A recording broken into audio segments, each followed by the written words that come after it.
Learning outcomes.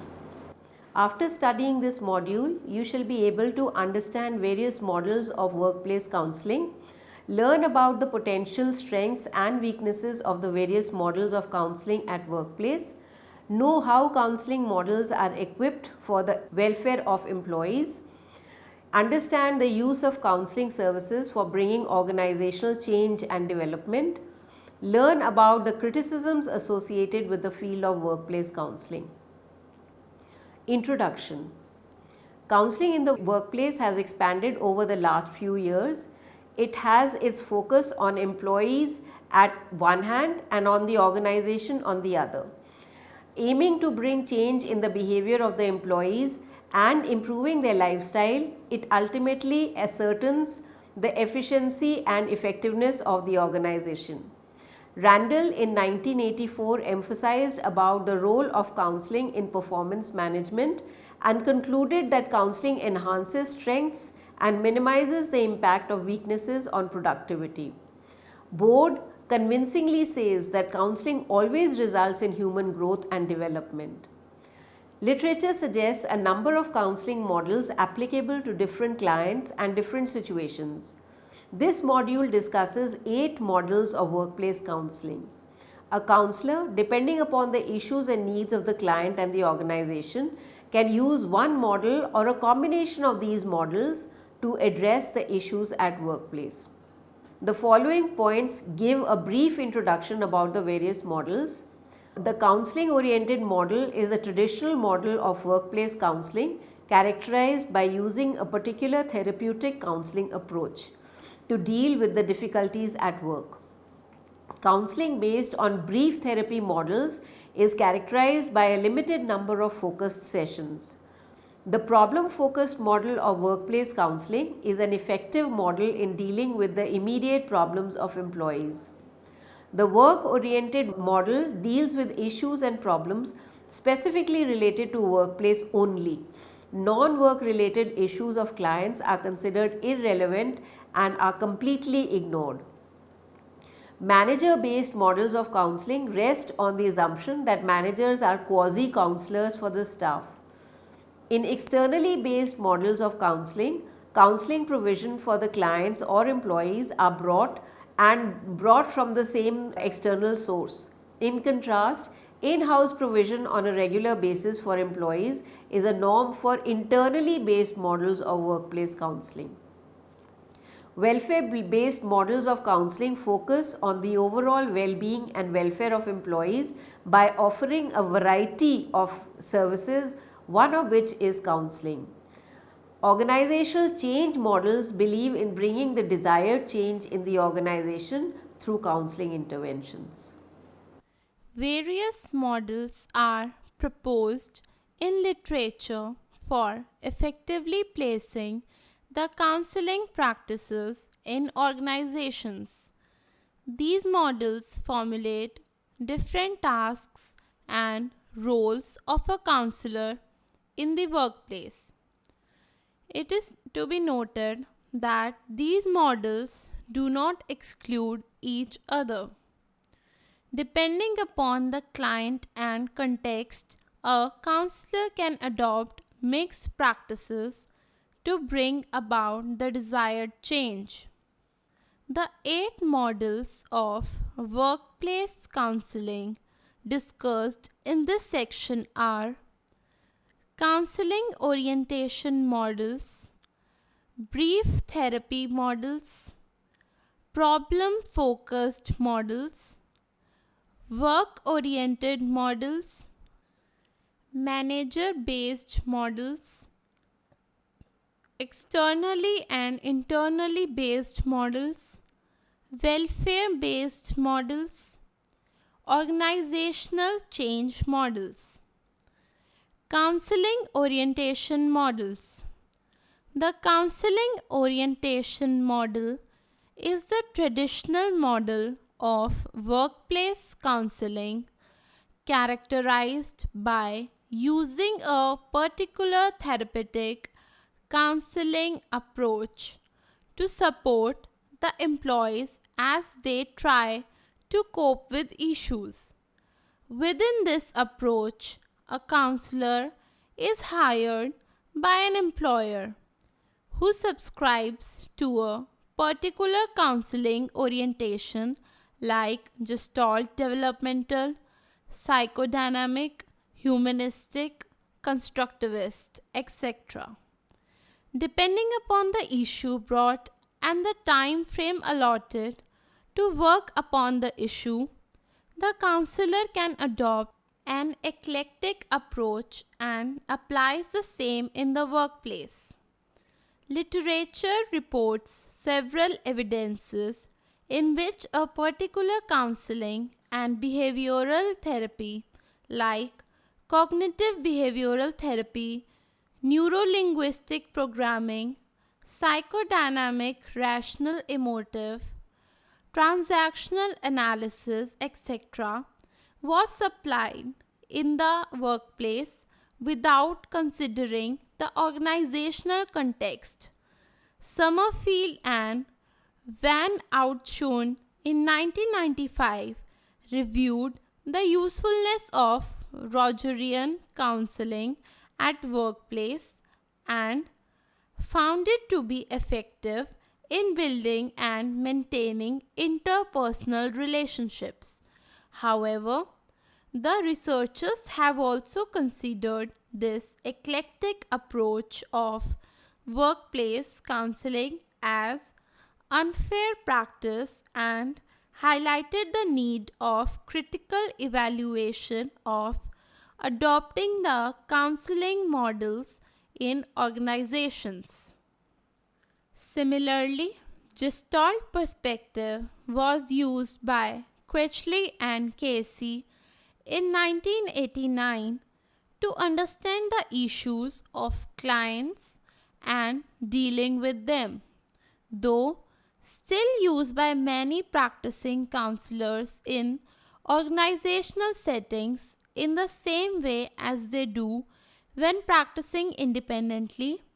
The counseling orientation model approach to workplace counseling needs customization and sincere consideration before its adoption in the business settings. Brief therapy models. Brief therapy models or focused counseling may not suit every client, every problem.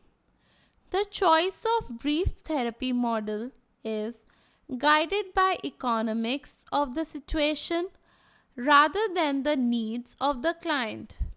In this, a limited number of sessions are provided for a shorter duration of time to assess and work with the issues of client. The focus is on only early intervention and quick response without going into deeper analysis to understand the real root of the problem. Problem-focused models. The problem-focused model of workplace counseling is an effective model in dealing with the immediate problems of employees. Counseling practices within this approach are directed to deal with both work-related and non-work-related issues of employees hampering their level of performance. Based on the problem-solving approach of cognitive psychology, the counselor formulates the problem, generates the solution, and takes necessary action plan to help employees deal with their immediate issues. Being quick, practical, effective, time-saving, and applicable in a variety of situations. The problem-focused approach of counseling is a well-established practice of workplace counseling.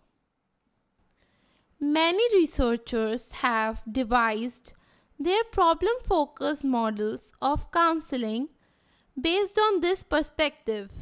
DAISE, that is DAISE, is a 5-stage model developed by Nelson and Jones in 1995, which he labeled as life skills counseling.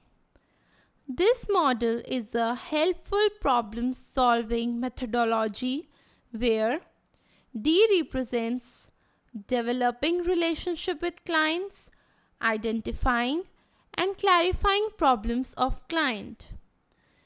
A represents assessing client's problems and redefining it in terms of skills.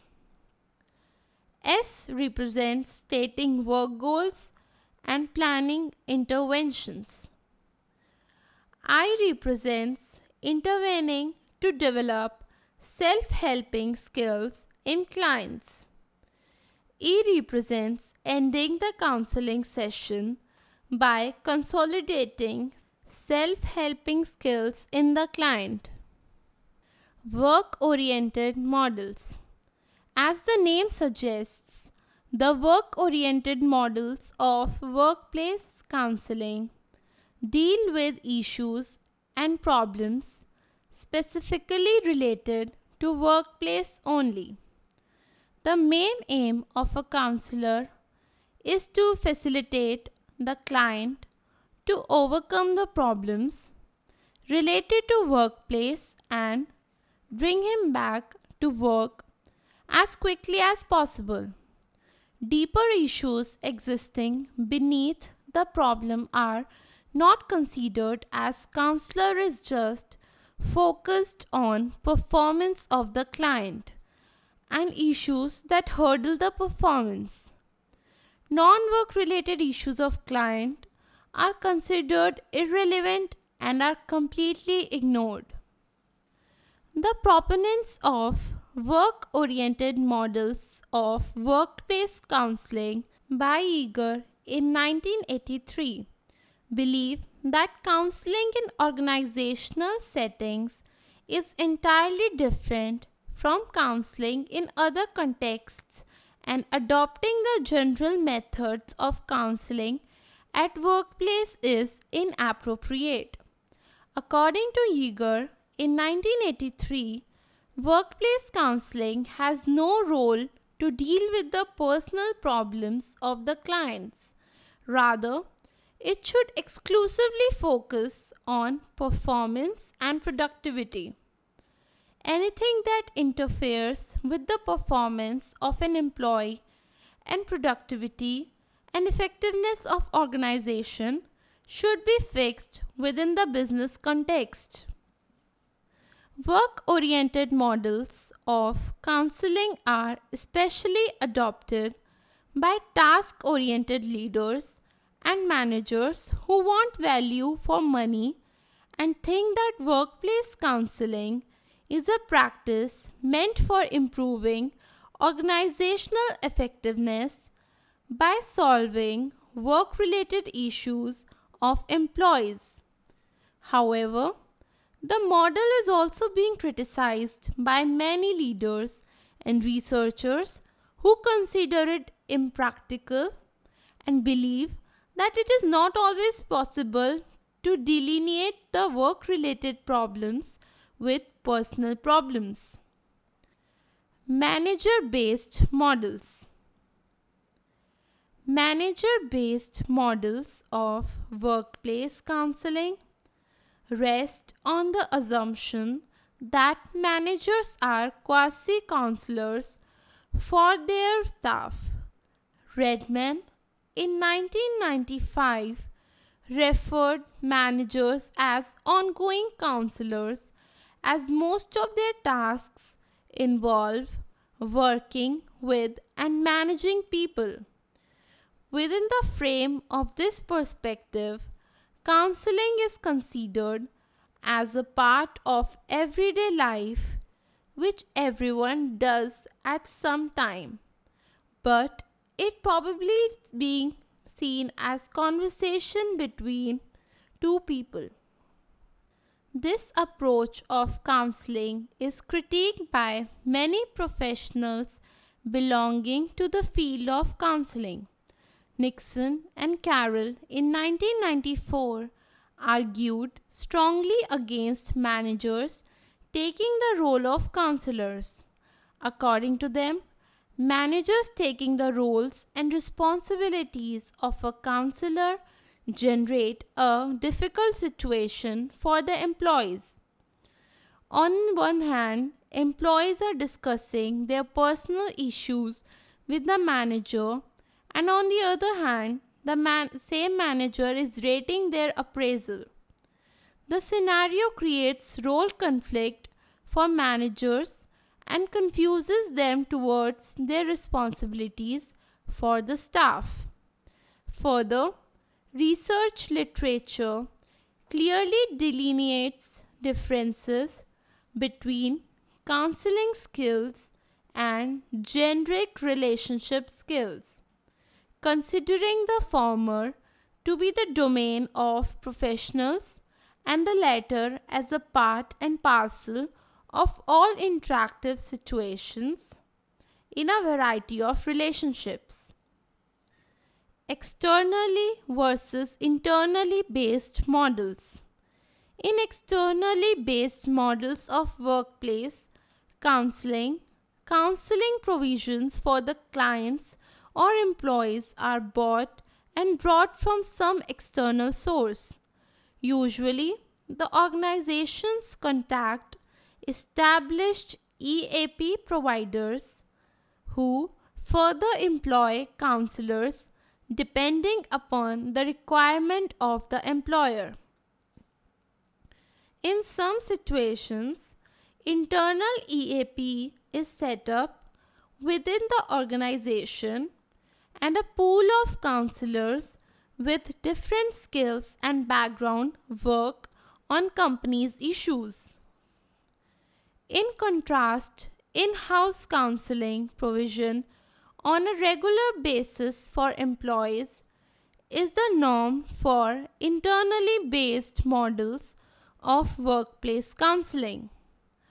A part-time or a full-time counselor is employed by the organization who works with employees. Many organizations have a setup in which a team of counselors work in collaboration with various departments and units of an organization to effectively discover and root out the issues of employees. Tata Consultancy Services (TCS) has set up a network, Maitri, in 2005 to counsel its 30,000 employees. Similarly, at Wipro, to reduce employee stress after working for long hours, HR initiated Mitra, an in-house counseling service, in 2003. The setup is established to help employees in distress and to train them to better handle pressures of workplace. In-house counseling has been considered beneficial by many organizations as the counselor is well aware of the culture of the company and can make assessments in the light of organizational systems. Welfare-based models.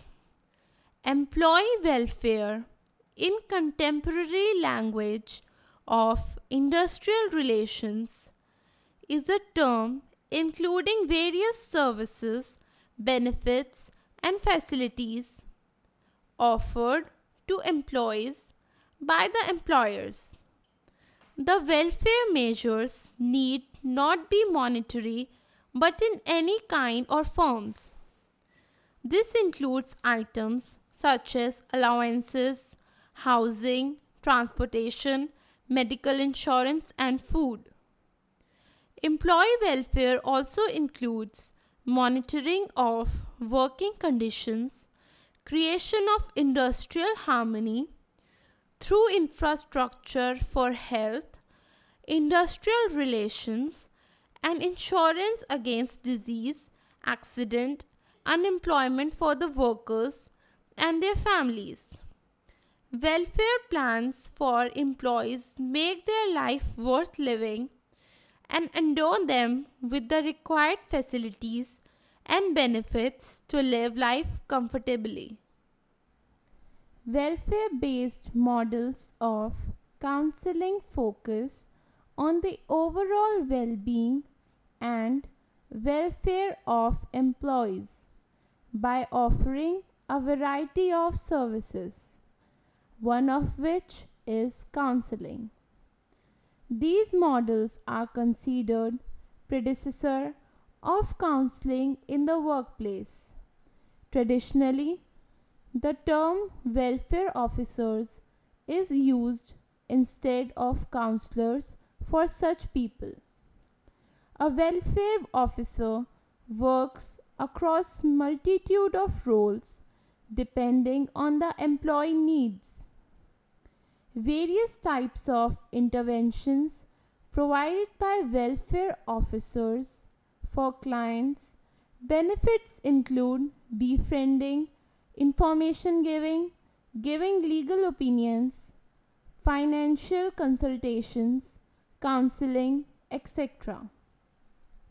Counseling services offered on the basis of welfare models help employees increase their self awareness regarding their thinking and behavior so as to make them more effective as an individual and in turn effective in their job also. Organizational change models. In its most general sense, workplace counseling is seen as a practice directly valuable for the employee and indirectly of benefit to the organization. It is broadly viewed as an intervention to deal with personal or work related problems of clients. However, this problem centered approach of counseling has been considered a narrow viewpoint by many researchers. As Critchley and Casey in 1989 suggest that one discipline may offer another a fresh way of seeing old problems, just as chemistry is helping physics and mathematics is helping family therapy. So we find psychotherapy helping organizational change. Organizational change models believe in bringing the desired change in the organization through counseling interventions. Instead of seeing counseling as a way to deal with the issues of employees, they view it as a tool to bring about the transformation in the organization. Counseling theories and methods are used to assess and understand individual, group, and organization dynamics to facilitate change. As counseling services based on these models are directed exclusively in the area of change, growth, and development of organization, they are mainly focused on how change takes place, how it can be expedited, and how the obstacles are to be dealt within individuals, teams, and groups that make change difficult. Special attention is given to corporate culture that descends on the organization and infiltrates every aspect of relationships. Several organizational change models are proposed in which the counselors and counseling services in the workplace are used to dynamically transform the organization. Cole in 1988 has suggested a five-stage model that links counseling with organizational change. Stage 1. In the first stage, employees are interviewed with the expressed purpose of seeing how their usefulness to the organization can be enhanced. Stage 2. In stage 2, managers are counseled on individual basis. Stage 3. In stage 3, small group meetings are held to influence the psychological tone of the organization. Stage 4. Next, team building interventions are carried out with groups of employees. Stage 5. Finally, cultural change programs are held by counselors for managers to help them build an environment of change where employees could be strengthened. Though increasing number of organizations are sensing the need and benefits of counseling for their employees, the field of workplace counseling is not without criticisms. Many issues have been raised in literature related to workplace counseling. It has been seen as a part of organizational politics which is used by management for its own benefits and to gain control on their employees. Some sociological writers portray counseling services as part of management surveillance, restricting the autonomy of employees. With workplace counseling in place, many employees feel that management tries to unburden its problems by putting the responsibilities on employees' shoulders. They see workplace employee counseling as a method to divert from real management and organizational issues. Carroll in 1996 documented Labor Research Department report of 1994 that pointed 19 international case studies in which person-based methods of handling stress such as counseling and relaxation techniques were found least useful since they ignore the environment and do not deal with the causes of stress.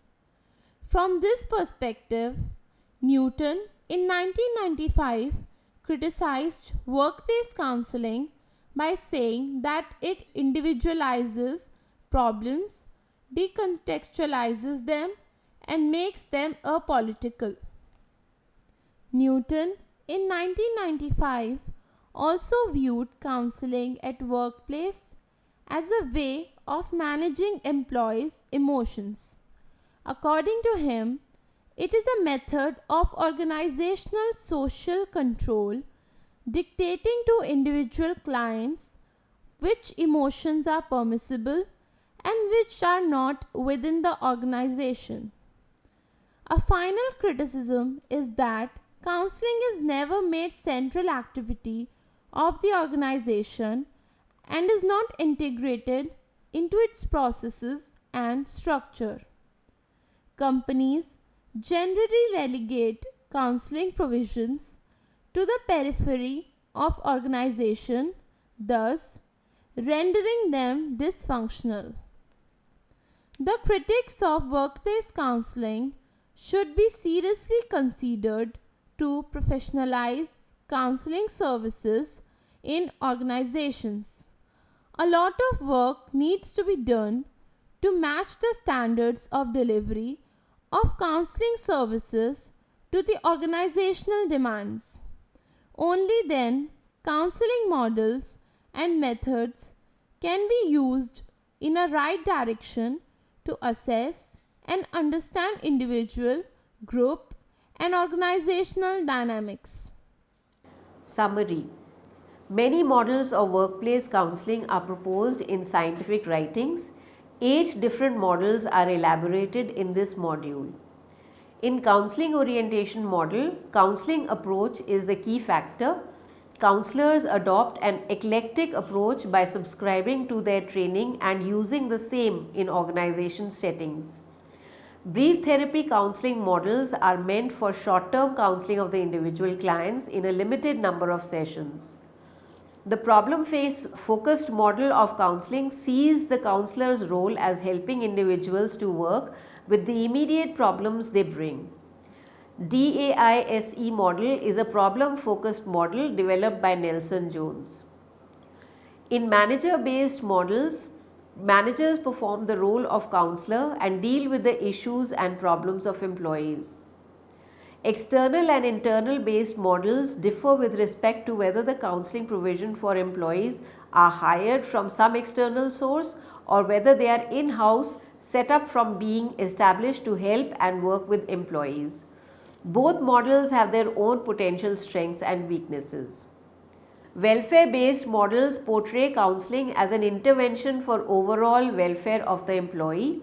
In this, welfare officers perform several roles like advisor, befriending, information provider, counselor, social worker, etc. for the benefit of the employee. Organizations integrate counseling into their growth, change and development programs. In organizational change model, the transition is brought in the organizations through counseling provisions. The field of workplace counseling has been criticized by many who see it as a way by which the organization and management try to gain control over the workforce and limit their autonomy.